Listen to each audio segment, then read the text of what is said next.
Hello guys, welcome back to our YouTube channel. In this video I will show you how to add margins in Word.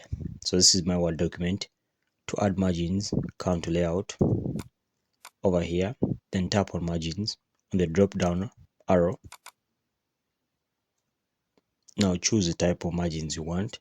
You want normal margins, narrow margins, moderate, wide margins. I'll choose the wide margins, and then once you tap on wide margins, they will then show up. For this case, you can even customize your margin by tapping on these custom margins. When you tap on the custom margins, you can put the amount of centimeters you want.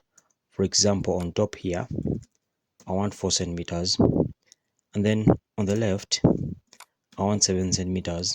Okay, and then the getter position over here, I want it on right, on top. Then on the right here, I want 8 centimeters. Then I'll tap on OK, and then they will then show up the way you've selected it. So basically that's how to add margins in Word. Thanks for watching guys. Like and subscribe. We shall meet once again.